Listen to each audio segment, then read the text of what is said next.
Mesdames, Messieurs, levez-vous.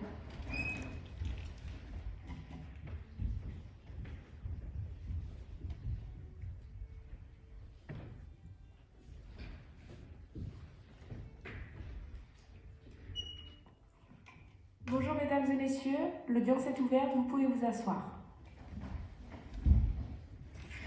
Nous allons tirer au sort les jurés.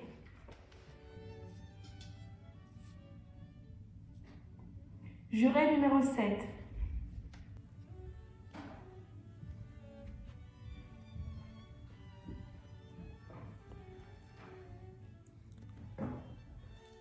Mesdames et messieurs les jurés, vous allez devoir prêter serment. Levez-vous s'il vous plaît.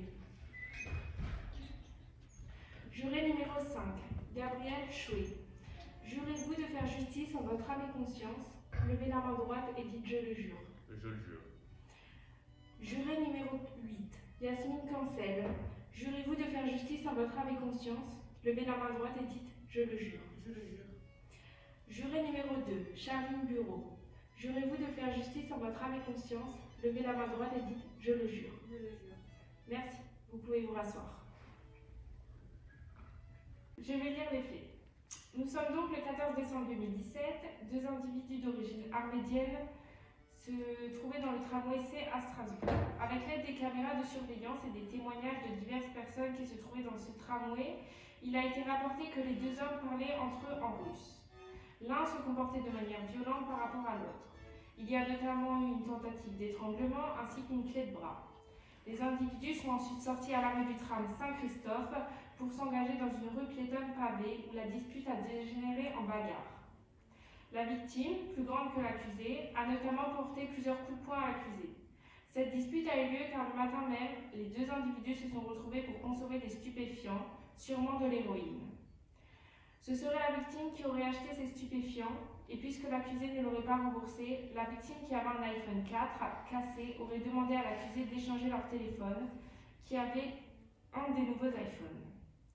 L'accusé a refusé puisqu'il a dit que c'était le téléphone de sa fille. L'achat des stupéfiants aurait coûté au total 40 €. Suite à cette dispute qui a dégénéré en bagarre, l'accusé a sorti un objet tranchant et a blessé une première fois la victime au bras, puis une deuxième fois pour la poignarder de bas en haut, en dessous du pectoral, touchant ainsi le cœur. L'accusée s'est enfuie avec l'arme puisqu'elle n'a pas été retrouvée sur les lieux. Une troisième personne était là durant presque toute la durée de la bagarre. Il essayait de séparer les deux hommes et retenait principalement la victime qui, selon lui, dominait l'accusé. La troisième personne, parlant également russe, est restée avec la victime qui saignait et les deux jeunes qui étaient également dans le tramway C sont restés avec celle-ci et ont prévenu les secours. La victime est finalement décédée 3 heures après cette agression à l'hôpital des suites de ses blessures. Nous allons maintenant parler de la personnalité de l'accusé. L'accusé est donc un SDF sans emploi et sans titre de séjour. Pouvez-vous nous parler de votre enfance, monsieur?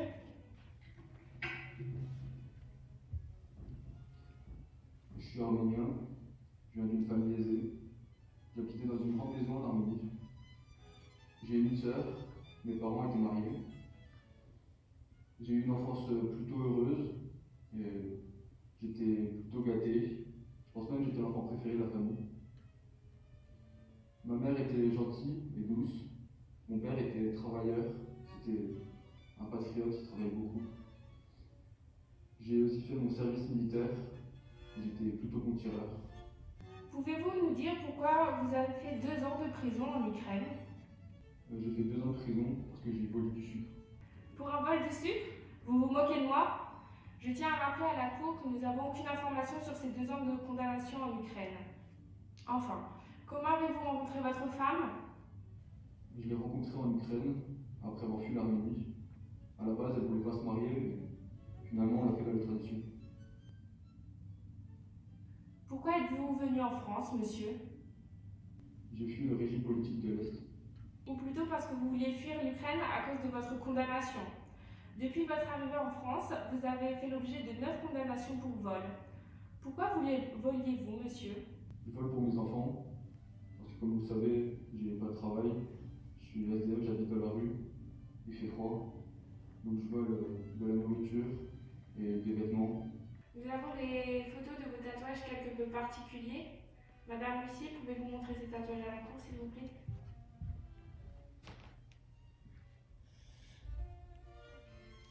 tatouage raciste, fasciste, antisémite, quelque peu particulier donc. Pouvez-vous nous expliquer la signification de ces tatouages, s'il vous plaît, monsieur? Pour mes tatouages, c'était une mode, ou alors certains ont une signification. Par exemple, dans mon dos, la Vierge Marie, elle représente ma mère. Il y a également l'église où je suis né, ou alors encore un bébé qui est représenté, c'est moi. Le président de la prison où vous étiez incarcéré nous a transmis son rapport. Il dit que vous étiez peu investi, mais que vous étiez correct, mais quelque peu impulsif. Vous n'avez pas fait de demande de travail. Pourquoi? Parce que je suis diabétique, donc à la prison il fallait choisir entre étudier et travailler. Et donc avec mon état de santé c'est compliqué. Donc, j'aurais bien voulu mais c'était pas possible. Vous avez eu quelques rapports alors en prison, notamment pour la possession d'un téléphone portable. Je ne vais pas le nier, c'est la vérité. Oui, et les gardiens ont également retrouvé des pilules blanches. Pourquoi les aviez-vous? Ce sont des comprimés de méthadone. Je recevais tous les jours à cause de mon état de santé. Oui, Madame la Présidente, j'ai quelques questions.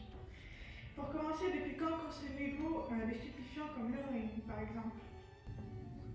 Depuis la mort de ma mère, j'ai changé. Il me fallait quelque chose pour oublier et passer cette étape. Il est dit dans le rapport que vous prenez de la méthadone, étant un médicament pour des anciens addicts. Êtes-vous sûr que vous n'en preniez pas avant 2016? Non, j'en prends uniquement parce que je suis malade, ça n'a rien à voir. C'est parce que je suis diabétique et j'ai souvent des douleurs. Bien. Vous avez évoqué plusieurs maladies dont vous souffrez. Pouvez-vous nous les dire si vous le souhaitez? Déjà, j'ai le diabète depuis très longtemps, mais j'ai également attrapé le VIH et l'hépatite B en prison. Le VIH et l'hépatite B sont transmissibles par le sang et donc par les seringues usagées. Je ne l'ai pas attrapé comme ça n'a rien à voir. Je l'ai attrapé depuis longtemps, mais ça n'a rien à voir avec la drogue. Donc on a pu constater que votre femme avait porté plainte. Battiez-vous votre femme? J'ai jamais battu ma femme, juste on se disputait et je criais souvent, mais c'est tout. Madame Huissier, vous pouvez chercher le premier témoin, s'il vous plaît. Oui, Madame la Présidente. Monsieur Acobian, s'il vous plaît.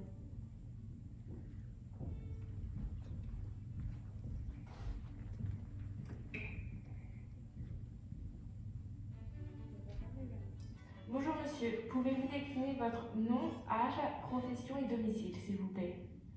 Bonjour, je m'appelle Lilian Acobian.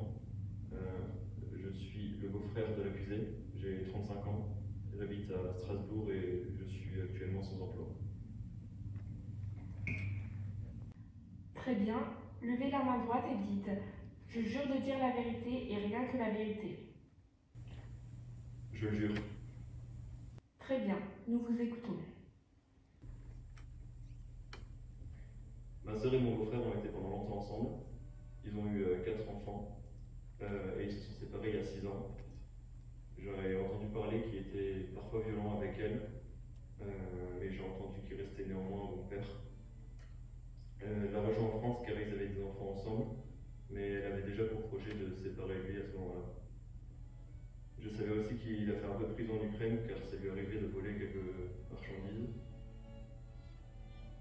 Ça lui arrive d'ailleurs de voler en France pour subvenir aux besoins de sa famille et de sa fille. Le jour de crime, l'accusé a appelé ma femme en pleurs pour lui demander s'il pouvait parler. Quand elle l'a vu, il avait du sang sur lui, des plaies, et il lui a expliqué qu'il s'est battu avec un homme qui s'appelle Albert, que ma femme connaissait, et il a ensuite appelé le médiateur qui était avec eux pendant la bagarre, et il l'a appelé pour le remercier d'être intervenu. Avez-vous des questions pour monsieur Acobian? Oui, j'ai quelques questions, Madame la Présidente. Pourquoi les enfants de votre sœur portent-ils son nom et non le nom de votre beau-frère? Alors, les enfants de ma sœur portaient le même nom qu'elle parce qu'elle trouvait que c'était plus simple. Et c'était pas du tout par rapport à son mari, ça aurait été n'importe quel autre homme, ses enfants auraient quand même gardé son nom. D'accord, vous rappelez-vous de quand est-ce que votre sœur a découvert la consommation d'héroïne de son mari? Non, elle n'en avait pas entendu parler avant les faits. Et vous savez qu'il prenait de la méthadone? Oui, nous savions qu'il prenait de la méthadone et ça arrivait même parfois à ma sœur de chercher de la méthadone pour lui chez le médecin. Depuis quand en prend-il? Il en consomme depuis que ma sœur est arrivée en France. J'ai une dernière question pour vous, monsieur. Pouvez-vous confirmer que ces balles étaient destinées à ses enfants? Oui, ça lui arrivait beaucoup de voler pour ses enfants. Il l'a fait pas mal de fois et il ne disait jamais tout ça à nous. Pouvez-vous chercher le deuxième témoin, s'il vous plaît, Madame Lucie? Oui, Madame la Présidente. J'appelle à la barre Madame Pétrosian.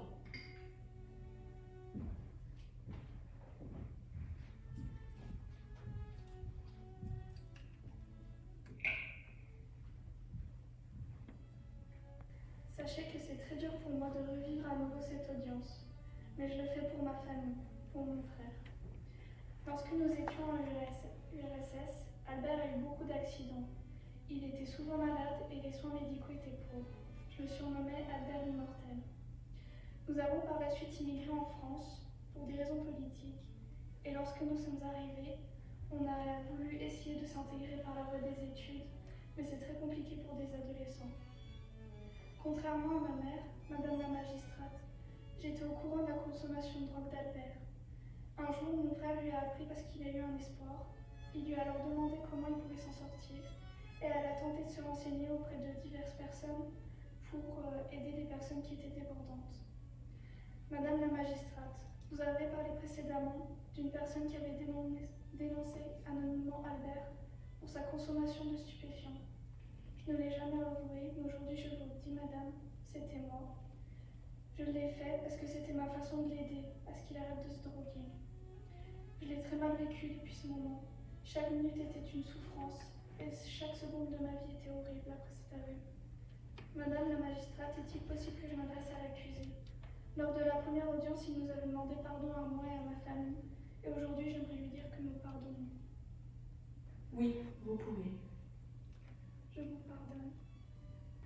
Pouvez-vous nous dire pourquoi vous aviez un couteau sur vous, monsieur? Le couteau, je ne l'avais pas sur moi. Juste, on se battait dans le métro, on est sorti, et sur le quai, il y avait une poubelle, et à côté, avec des déchets, j'ai trouvé ce couteau. Et je l'ai juste saisi pour me défendre. Oui, donc vous avez eu le temps de le déplier pour porter des coups à Albert. Après avoir mis les coups de couteau, je suis directement parti en courant, et je l'ai jeté dès que j'ai pu. Pourquoi l'avez-vous jeté? J'étais paniqué et j'avais peur. Je me suis juste défendu. Il avait dessus dans la bagarre. C'était juste de la légitime défense. Mais je voulais juste le blesser, je voulais le mettre en sécurité. Vous êtes toujours en train de changer de version. D'abord c'était un couteau en PVC que vous avez ramassé par terre, puis maintenant c'est un couteau en métal que vous avez sur vous. Pourquoi vous n'avez pas aidé Albert quand vous l'avez poignardé? Je ne pensais pas que c'était si grave. J'ai juste vu tomber, j'ai vu un petit peu de sang. J'avais peur, du coup je suis parti, mais j'ai vu qu'il y avait d'autres gens autour et ils sont directement occupés de lui. Du coup, sur le coup, j'ai pas pensé directement à l'aider. Oui, enfin on voit surtout sur les caméras que vous suiviez la victime. Et puis si c'était un accident, vous auriez dû vous inquiéter après avoir donné les coups de couteau à Albert. Mais non, on vous retrouve le lendemain sur le lieu du meurtre, adossé à un mur, en buvant du whisky volé. Maître Cheruel, avocat de la partie civile, êtes-vous prêt pour votre plaidoirie? Oui, Madame la Présidente.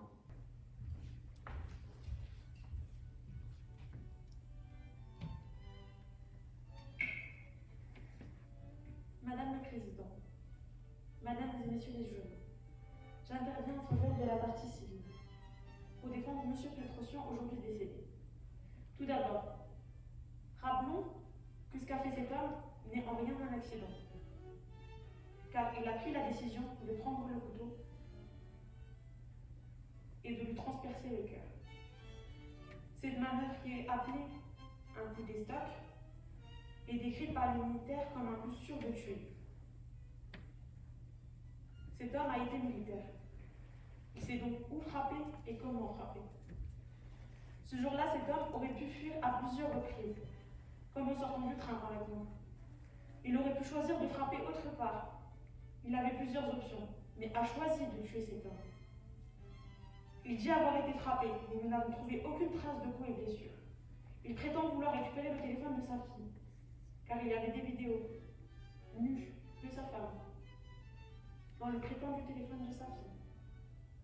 On peut constater l'incohérence de son discours et que ses actes et décisions ont mené à ce choix qui est de tuer cet homme. L'homme qui a été tué est un mari, mais aussi et surtout un père, âgé de 31 ans. Cet homme va priver un enfant âgé d'à peine 6 ans d'un père et une femme d'un mari. C'est pour cela que je vous demande la condamnation de 20 ans de réclusion criminelle ainsi qu'une interdiction au territoire français. Je vous remercie. Madame l'avocate générale, êtes-vous prête pour votre réquisitoire? Oui, Madame la Présidente. Madame la Présidente, Mesdames et Messieurs les jurés, je suis ici pour défendre nos valeurs sociétales. Monsieur Pétrosian, le jeune homme de 31 ans, est mort le 14 décembre 2017 après un coup porté par M. Grégorian qui fut fatal, ce qui est inacceptable à cet âge-là. Le jeune homme qui est la victime a certes montré des signes d'agressivité, d'impulsion et de manipulation.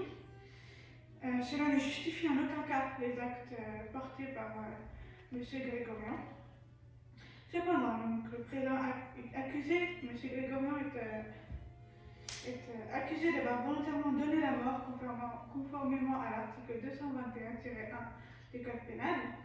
Il y a une matérialité des faits qui a été confirmée avec les différents témoignages et les différents dispositifs de vidéosurveillance, ce qui a pu certifier son identité, mais aussi le fait que nous pouvons l'exonérer de ces faits.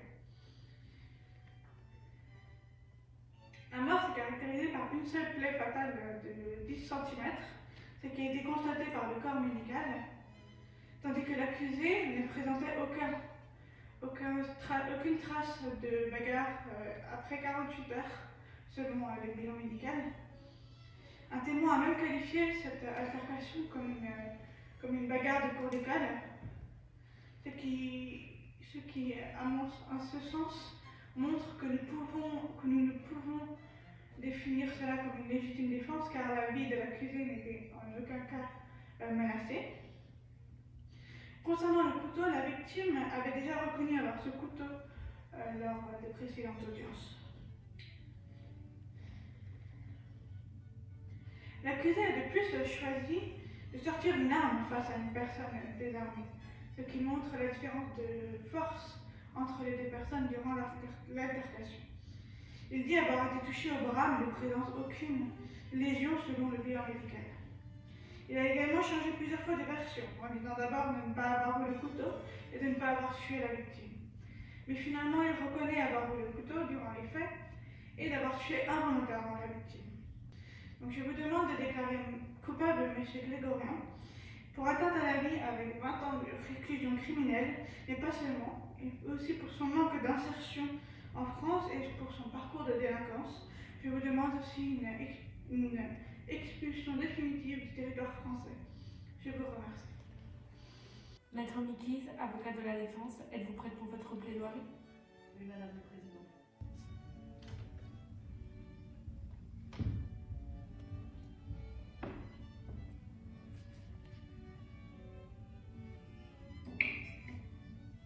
Madame le Président, Mesdames, Messieurs les jurés, j'interviens pour le compte de Monsieur Grégorian, ici présent dans le box.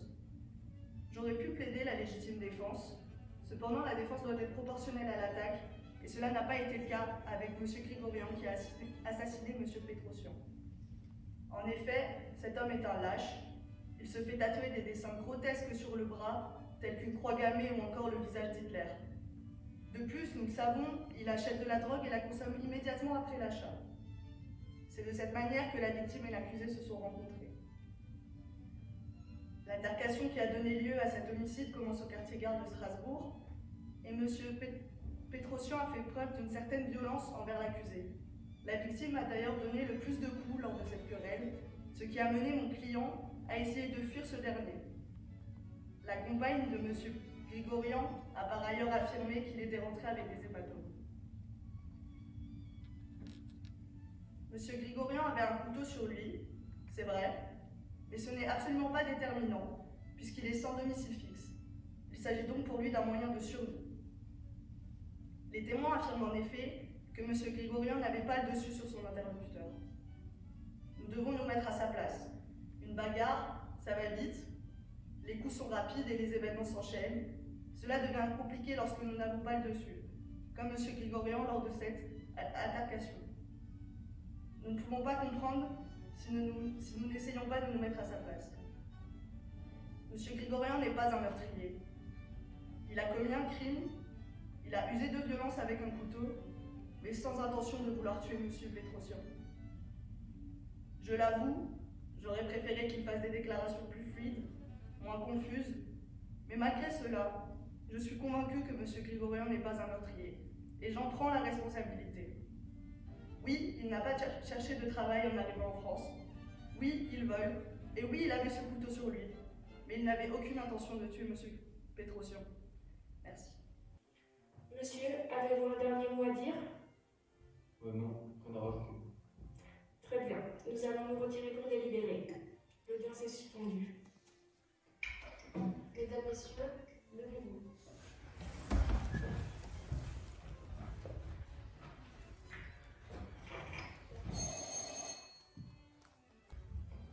Mesdames, Messieurs, asseyez-vous.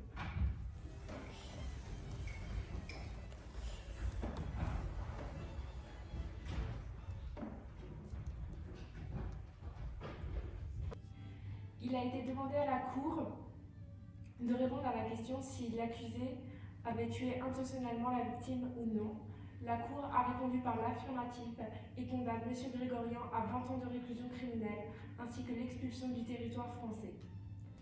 L'audience criminelle est terminée.